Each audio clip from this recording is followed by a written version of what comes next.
This 1863 painting, titled Young America, shows American children speechifying.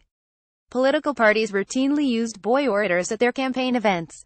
Courtesy of John Greenspan. In the spring of 1860, Kentucky abolitionist Cassius Clay was giving a speech in Hartford, Connecticut, when he was threatened by a pro-slavery Democrat.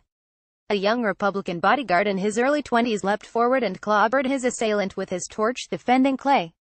The story quickly circulated, and the bodyguard and his friends in Connecticut used their newfound reputation to help build a new anti-slavery political group. They called themselves the Wide Awakes. They held late-night meetings in saloons to talk about the Republican causes of the day. Membership required attendance at local government meetings and spending several hours every week promoting the Republican ticket. Wide awake crowds began showing up in the middle of the night at the homes of prominent lawmakers, often yelling and singing until the politician woke up and agreed to talk. The Wide Awakes threw wild parties and donned unmistakable uniforms, glimmering jet-black robes, long flowing capes, top hats, and 6-foot torches often emblazoned with their logo, an open eyeball. By the summer of 1860, there were more than 100,000 Wide Awake members gathered into about 1,000 separate clubs across the country. Proportional to population, that would be equivalent to 1 million members today. That fall, the movement played a significant role in mobilizing voters and powering Abraham Lincoln's electoral victory. The idea of such a swift and massive uprising of young people may seem unusual from our vantage point, but it was not unusual for the era.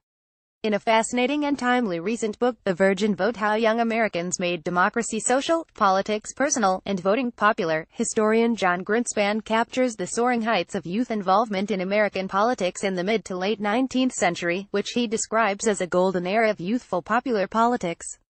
He makes clear just how far we've fallen since then. Greenspan's central insight is that we've lost the social incentives that once made anything but near constant political engagement unthinkable for millions of young people. Politics, he argues, did not gain massive popularity among the young because of the thrill of high-minded policy discussions and reasoned, wonkish debate. Instead, it did so because the 20-somethings of the mid-1800s saw it as vital to fulfilling more fundamental longings, vital to maintaining a group of friends, to socializing, to entertainment, to building a career, even to getting laid. Greenspan says that leaving childhood to become a man, or a woman, in some cases, despite the lack of voting rights, depended on forging a political identity in a way that's totally alien to us in 2017. At its core, Greenspan's book suggests that if we're ever going to truly solve the long-running crisis of young people's rejection of politics, one that contributed to Donald Trump's win, the best bet lies in somehow rekindling those same motivations. In the 1800s, elementary schools were breeding grounds for violent little partisans. They started young. In the 19th century, schoolhouses, where they existed, served as a petri dish for popular politics, Greenspan writes. One popular chant, "Democrats eat dead rats," was a favorite of Whig schoolboys in the South and Midwest. In unruly classrooms, boys chanted slogans taught by parents and older siblings, and they brawled with partisan rivals in the playground. In 1876, one group of Republican 8-year-olds in Kansas choked a classmate with his Democratic scarf until he passed out. Teachers were expected to read the results of elections. In the classrooms, dozens of children's diaries show that political arguments frequently dominated the classroom discussions, with academic lessons sometimes an afterthought. Campaigners staged rallies explicitly to draw young children.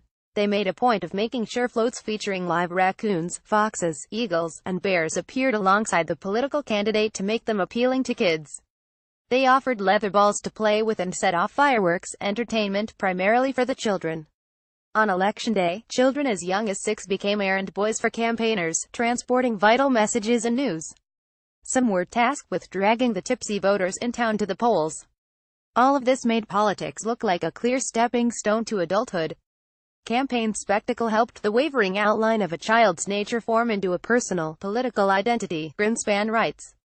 Casting the virgin vote, spectators at a Tammany Hall rally through NYC's Union Square toward the end of the bitterly contested 1884 presidential campaign. Courtesy of Greenspan, crossing the threshold from political boyhood to political adulthood was described in terms that sound very much like modern discussions of puberty. In fact, that era's contemporaries referred to one's first vote as a virgin vote, the inspiration, obviously, for the book's title. A virgin vote was a risk, a thrill, and a potential source of anxiety. Casting a vote for the wrong party, Greenspan writes, might be compared to choosing the wrong romantic partner and catching a bad case of syphilis. The moment a young partisan cast his first ballot was seen as a bridge to adulthood, in a period in which Americans were deeply proud of their status as the world's most egalitarian democracy, though, of course, one for white men only. Many people believed that the first vote cast would be remembered for a lifetime. Older men were said to refer to it in after years with pride and pleasure. Again, note the sexual overtones. Campaigns promised to wifeless young voters that all the handsome and intelligent young ladies supported their party and would show up at rallies. Historians don't have reliable national numbers for voting patterns by age cohort in the 19th century. But we do know that new voters dominated the ballot box in this era, and that most of them were young. We also know that when overall voting rates crashed around the turn of the century, it was because new voters, the next generation, stopped showing up in such high numbers, Greenspan says. So it seems overwhelmingly likely that young people, like all people, voted in much higher numbers during this period. Today youth voter rates oscillate between 30 and 50%, though the pool of young voters is larger as a result of the 26th Amendment, which extended the franchise to 18-year-olds. The era Greenspan writes about was no democratic paradise. The franchise had of course not been extended to African Americans or women, and it was even physically harder to vote. Reaching a polling station often entailed arduous, and occasionally dangerous, journeys spanning dozens of miles. Youth politics was also more tribal, more visceral, and more violent than today. But it was also much more alive. American politics are a generational war that young people keep losing. An 1880 campaign rally. Courtesy of Greenspan. Greenspan's reminder of this forgotten tradition of youth politics comes at a critical juncture. America's government has become, if not quite a gerontocracy, then awfully close to one. And there are clear partisan implications for that trend. Writing for Vox, the University of Chicago's Harold Pollack observed just how old the politicians filling our old institutions really are. Donald Trump, 70, is the oldest president ever elected. Three leading Democratic contenders for 2020, Elizabeth Warren, Joe Biden, and Bernie Sanders, would be 71, 78, and 79, respectively, on Inauguration Day 2021. Greenspan says the average age for cabinet members in the mid-1800s was about 45. At the start of Trump's administration it was 62, according to Politico. As of March, when the Congressional Research Service profiled the 115th Congress, the average senator was 62 and the average House member 58, making the 115th one of the oldest in American history. Millennials make up about 25% of our population, but, as of last year, less than 5% of our state legislatures. Perhaps seeing so few candidates like themselves is one reason for low youth voting rates. Voters ages 18 to 34 were recently less than a tenth as likely to cast a ballot in their local mayoral race, according to Portland University researchers. Greenspan traces the death of the youth political culture, more than 100 years ago, to a revolution in youth culture. During the age of popular politics, many young people embraced a vertical model of adulthood, using politics as a scaffolding to climb toward maturity, he says. Politics served as a way for young friends to work together to pull themselves toward adulthood. But afterward, particularly as Americans moved to the cities, young people began socializing almost entirely with those in their same age cohort.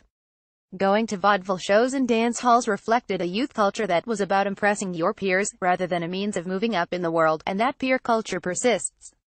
Polling makes clear the clear partisan ramifications of today's lack of youth political involvement. Millennials are the least racist voters in the country, the most environmentally conscious, and the most economically progressive.